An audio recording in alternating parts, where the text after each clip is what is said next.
The first meeting the streets of the alien colony were almost empty that night. Cold wind moved through the narrow alleys. Carrying the smell of rain and metal, Shara pulled her thin cloak tighter around herself, hiding deeper in the shadows. Her heart was beating fast. She had been running for hours, trying to get away from the guards who wanted to take her back. She had heard the stories since childhood. Humans were dangerous.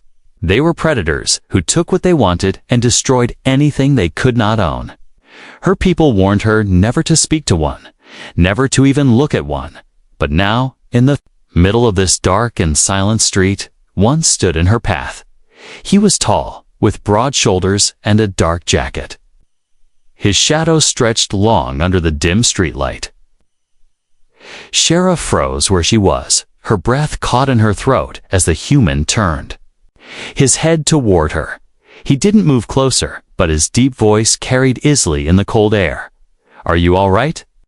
he asked. The words were strange on his tongue, but soft, not sharp. Still, she did not answer. Her legs felt locked in place. Then, from far down the street, she heard the heavy rhythm of boots. The guards.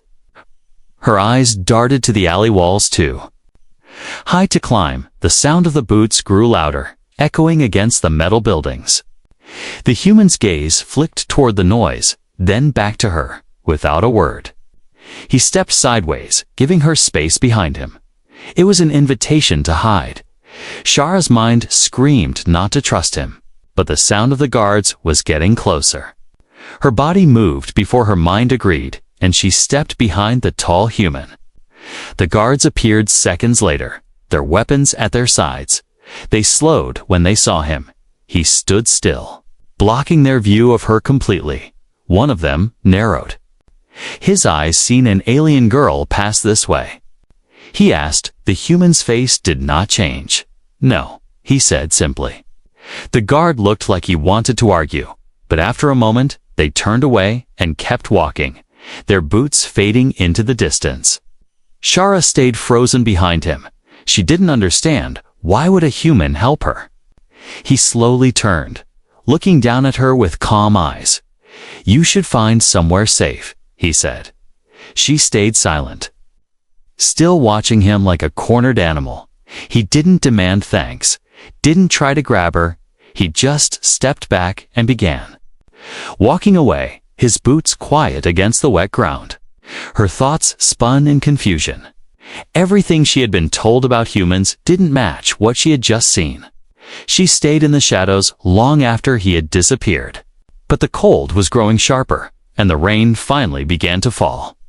She pulled her cloak tighter and moved on. Still, her mind kept replaying the way he had stood between her and the guards. How he hadn't even asked who she was, and how, for a brief moment, she had felt safe. 2 hours later, she found herself at the edge of the colony market. Now empty and dark. She looked around for shelter, but the only lit building nearby was a small home with a cracked roof.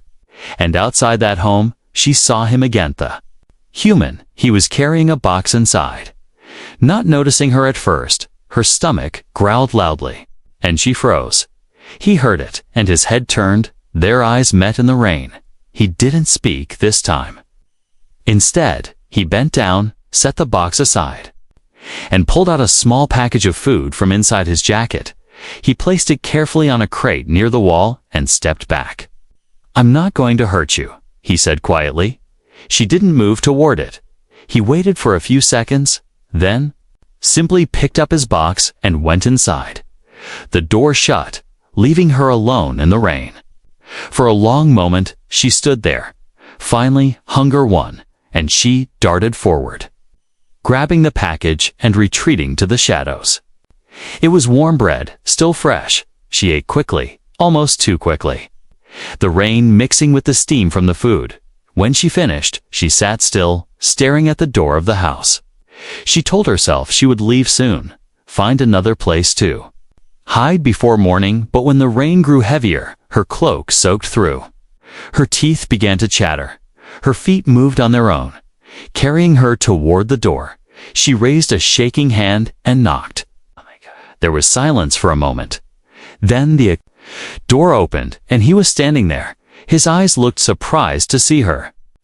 But he didn't say anything. He simply stepped aside, opening the door wider. She walked in slowly, her eyes scanning every corner. It was warm inside, the air smelling faintly of tea and wood. He closed the door behind her, but didn't come too close. Stay as long as you need, he said, before walking to another room. Shara stayed near the wall, pulling her cloak tighter. She curled up in the corner, not daring to sleep. Her eyes never left him as he moved quietly in the other room. She didn't trust him yet, but tonight, she was not alone. Asterisk, a strange offer morning light crept through the small cracks in the window shutters. Shara was already awake, her back pressed to the wall, watching the human move about his home. He didn't look at her much. Just poured himself something hot to drink, the steam curling up into the air. Her stomach growled again, loud enough for her to hear it clearly.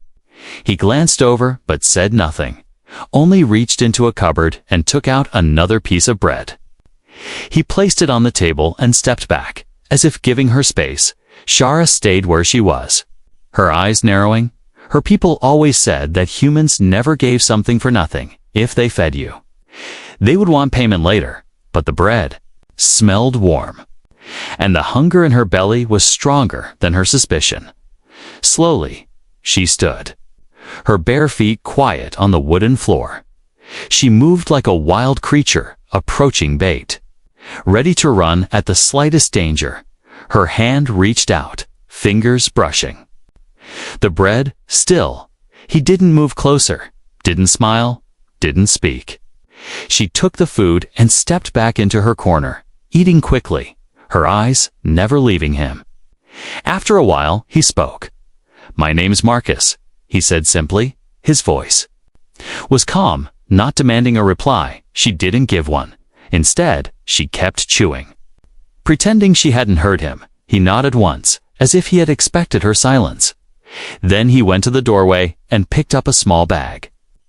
"I'm going to the market," he said. "If you want to leave, you can, but if you need food or shelter, you can come back." Shara blinked, unsure if she had understood correctly. Why would he offer that? She had expected him to tell her to leave as soon as the sun rose. Instead, he was giving her a choice. She didn't answer, and he didn't push her for one. He just left, closing the door behind him. The room was quiet, the air warm from the small heater near the wall. She thought about leaving. She even stood by the door, once her hand on the handle, but outside she could hear voices. Voices she recognized. The guards. Her heart pounded, and she stepped back into the shadows, away from the window. She would wait until the voices faded before moving. Hours passed, and the rain began again. Marcus returned in the late afternoon, carrying a cloth bag full of food. He placed it on the table, took out what looked like a strange fruit, and sliced it without looking at her. He set a piece on a plate and slid it to the edge of the table closest to her. "You're not safe out there," he said softly. "You can stay here if you want." The words made her tense. She remembered the warnings: never accept an invitation from a human. They might lock you inside, sell you, use you. But Marcus was not reaching for her, not closing the distance. He had even left the front door slightly open. She could leave any moment she wanted. That was strange, almost suspicious in itself. Why? She finally asked, her voice quiet but sharp. Marcus looked at her for the first time that day. His eyes were tired, but not cruel. "Because I've seen what happens to people the guards take," he said. "I don't like it." Shara didn't know how to answer. No human had ever spoken to her like that, as if her life actually mattered. That night, she sat near the wall again, watching him from across the room. Marcus lit a small lantern and began repairing something: metal parts and wires. The warm glow made the shadows dance on the walls. Every now and then, he would glance toward her, but never for long. She didn't realize she had fallen asleep, until she woke to the sound of rain pounding harder. Marcus was gone from his chair. She sat up quickly, scanning the room. The front door was shut now. And a second blanket had been placed near her. Her fingers brushed the soft fabric. Still warm from his hands, she hesitated, then pulled it around herself the next morning. She surprised herself by speaking first. "What do you want from me?" she asked. Marcus was drinking from a mug, and his brow furrowed slightly. "Nothing," he said simply. "You don't owe me anything."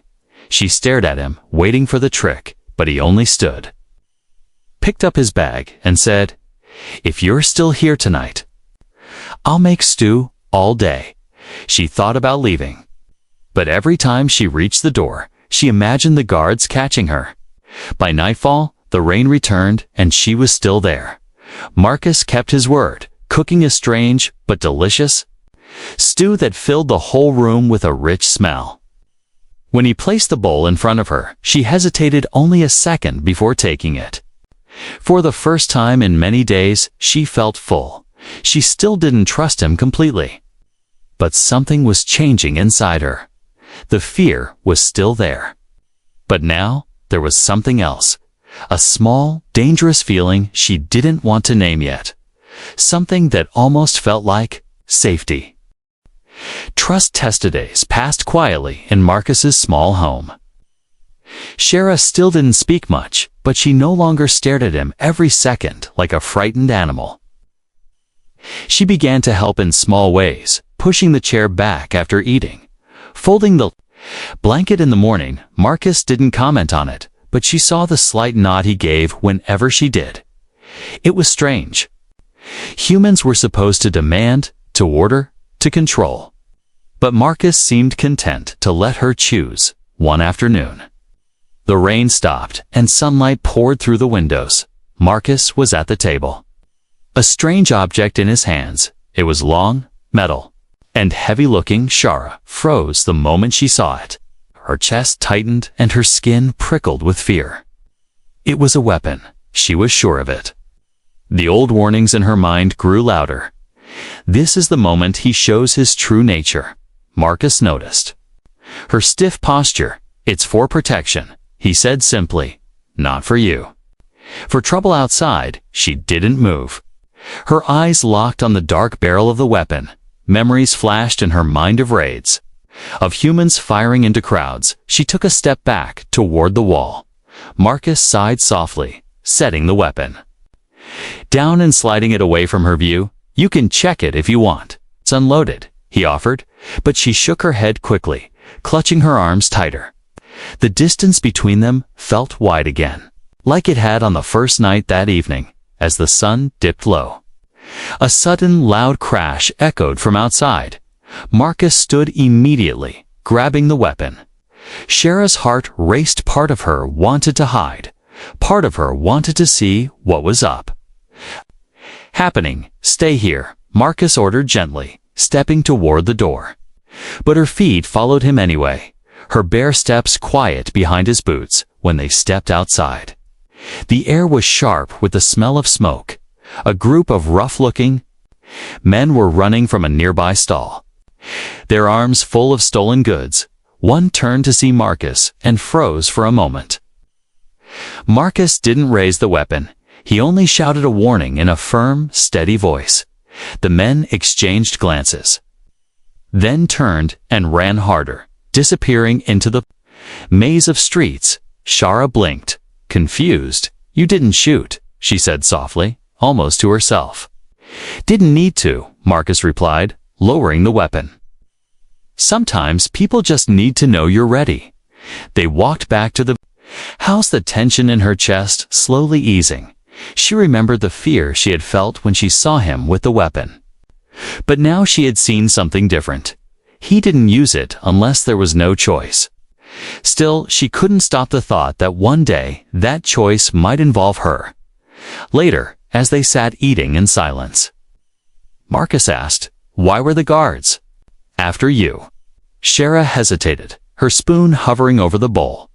She didn't want to tell him, but his eyes were calm, patient. Finally, she whispered, "I ran from the work camps." Marcus's jaw tightened. but he didn't speak. They don't let you leave, she added, her voice breaking. He nodded slowly, as if he already knew what she meant. That night, she lay awake longer than usual. The house was quiet, except for the faint sound of Marcus turning pages in a book. Her mind kept going back to the moment he had stood outside, weapon in hand. Protecting without harming, she wondered if maybe, just maybe, she had been wrong about humans, or at least this one. The thought was dangerous. But she didn't push it away. The next morning, the sky was clear. Marcus suggested she come with him to the market. Her first instinct was to refuse, but the idea of staying alone in the house made her uneasy. She followed him at a careful distance, her hood pulled low. The market was busy, voices mixing with the scent of spices and metal.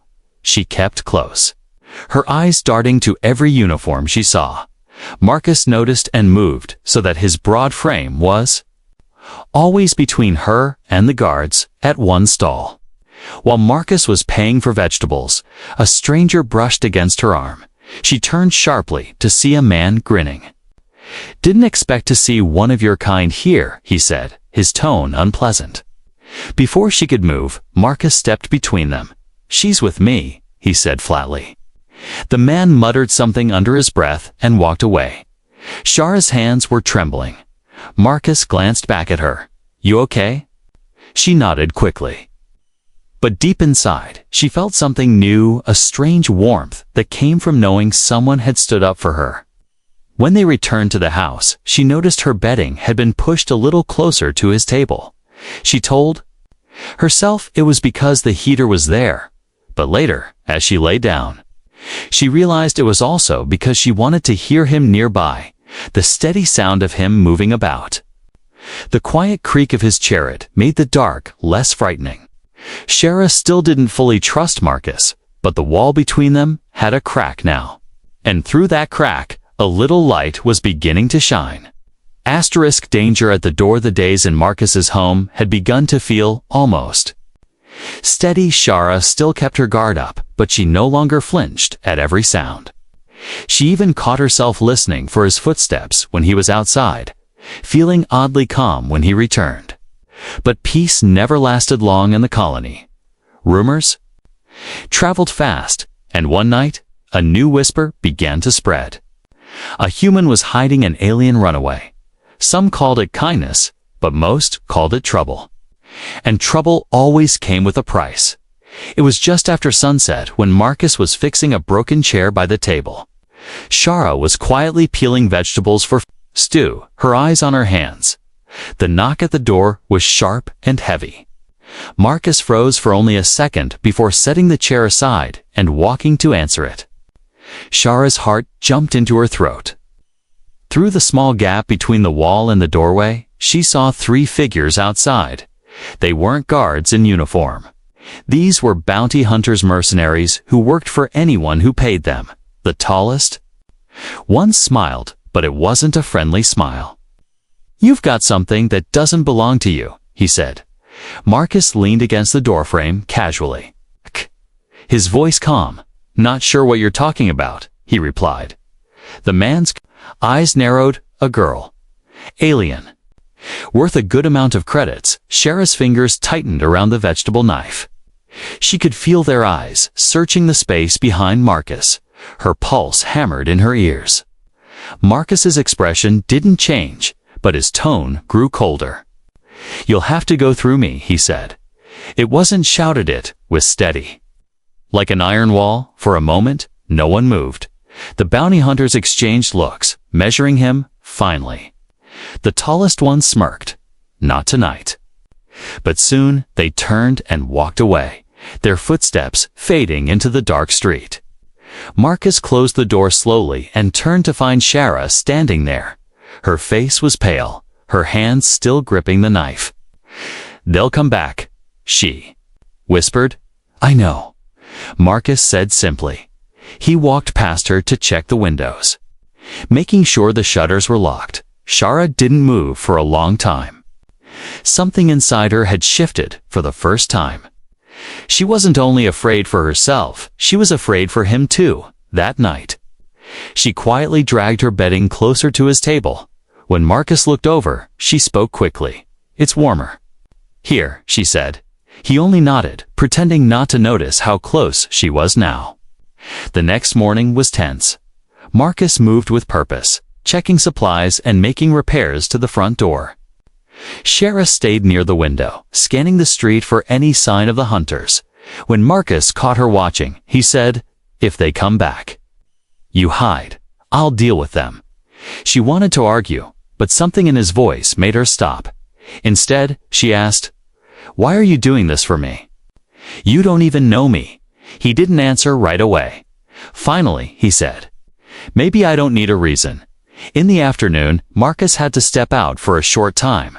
Shara stayed inside, pacing, every creak of the floor making her glance toward the door. When the knock came, her blood turned cold. She didn't open it.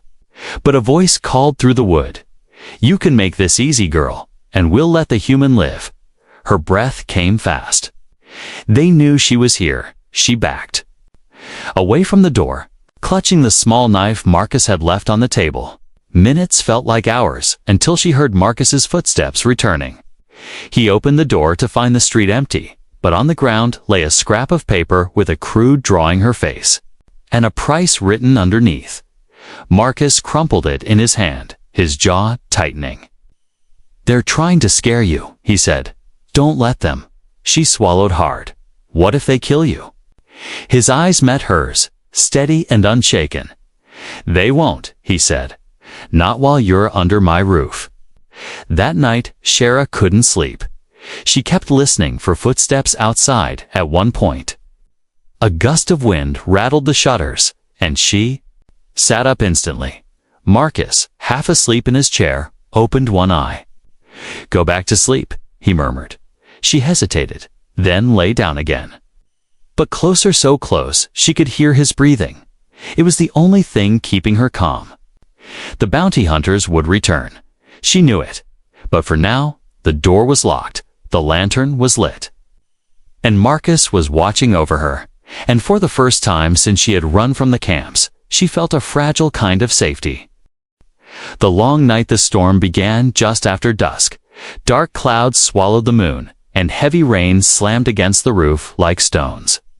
The wind howled through the narrow streets, carrying the smell of wet metal and dust inside the small house. The lantern light flickered, throwing shifting shadows across the walls. Shara sat by the heater, hugging her knees.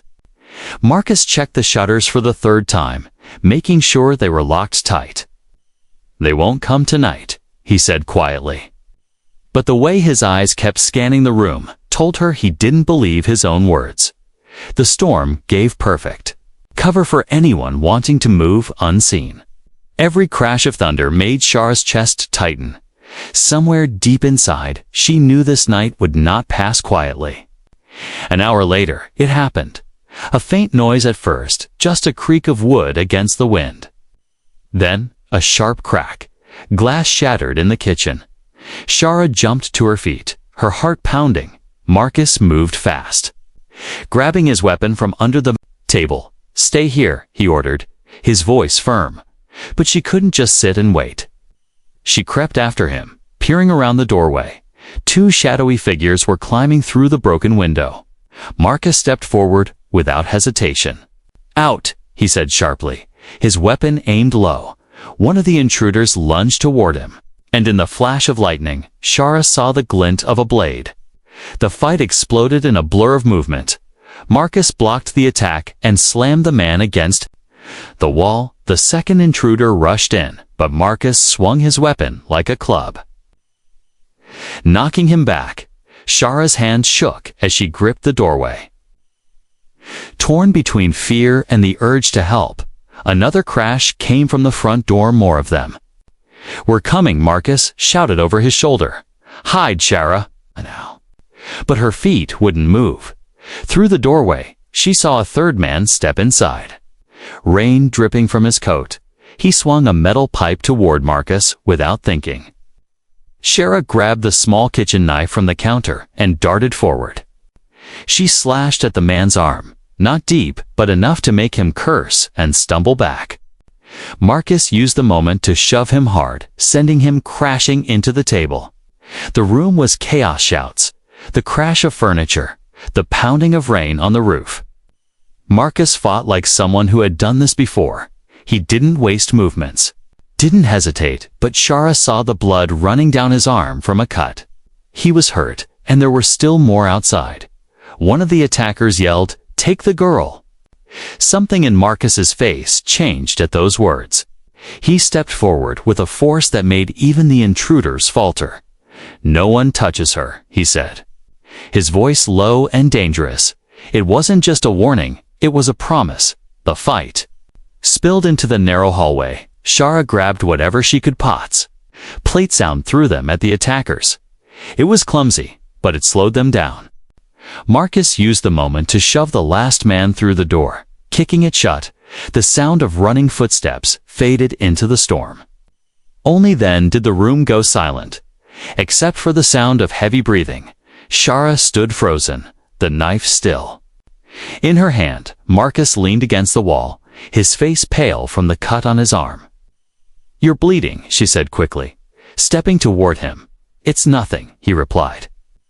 But his voice was weaker than before. Ignoring him, she pulled him toward the table and found a cloth. Her hands shook as she cleaned the wound, the sight of his blood making her chest tighten. "You could have been killed," she whispered. He looked at her, and for the first time, there was a faint smile. "Guess I'm not so scary after all," he said. Her lips trembled, but she didn't answer. Instead, she tied the cloth tightly around his arm, her fingers brushing his skin. When it was done, Marcus sat back. Closing his eyes for a moment, Shara didn't go back to her bedding in the corner. Instead, she moved closer, sitting on the floor beside his chair. He opened his eyes, surprised. "It's safer here," she said quickly. He didn't argue, only leaned back and let the storm rage outside. That night, she didn't sleep until the wind began to die down. Her head rested lightly against the side of his chair. The sound of his breathing steady and close. The fear was still there, but it was no longer just fear for herself. Now she was afraid of losing him too. Asterix realization: the storm was gone by morning. The streets outside glistened with puddles, and the air smelled clean but sharp. Inside the house, Marcus was already awake, moving carefully so his injured arm didn't strain. Shara watched him from her spot by the heater, her knees tucked under her chin. He acted as if nothing had happened the night before, but the memory of the fight still burned fresh in her mind. She remembered the moment they shouted to take her, the way Marcus's voice had turned into steel, and the way he stood between her and danger without a second thought. No one had ever done that for her before. Not family, not friends, not anyone. The work camps had taught her that life was survival alone. But Marcus had risked his own life without expecting anything. In return, when he noticed her watching, he gave a small nod. "Morning," he said simply. She didn't answer, afraid her voice might betray the strange weight in her chest. Instead, she stood and moved toward the table, pretending to check the food supplies. They had enough for a few days, but after that, someone would have to go out later that day. Marcus told her he might have to leave for a short job outside the colony. Her breath caught before she could hide it. "How long?" she asked. 2 or 3 days, he replied. "I'll be back before you know it." 2 or 3 days sounded like an eternity. Her mind filled with images of the bounty hunters finding her alone. She gripped the edge of the table, her voice low. "Don't go." Marcus looked at her, his brow furrowing slightly. "You'll be safe here," he said.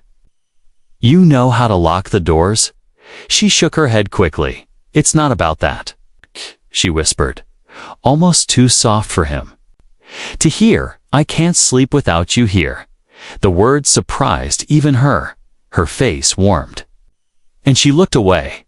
Marcus was silent for a moment, then set down the small tool he'd been working with. He didn't smile or tease her. Instead, he said, "Then I'll find another way." And somehow, that made her chest feel even tighter. In the following days, they settled into a quiet rhythm. Shara found herself laughing once when Marcus dropped a small bag of flour and ended up covered in white dust. The sound startled her. It had been months since she had laughed. Marcus looked up, his lips curving in a rare smile. "Guess that's the first time I've heard that," he said. She didn't answer, but the warmth lingered. That evening, as they sat eating, the heater humming softly, she studied his face in the dim lantern light. There were lines of exhaustion around his eyes, and his hair was slightly damp. From the mist outside, he wasn't like the humans she had been told about. It didn't take, didn't threaten, didn't hurt. He built, protected, and made space for someone else. Her chest ached with something unfamiliar and dangerous. But peace never stayed for long. One afternoon, while Marcus was fixing the doorframe, she noticed movement outside.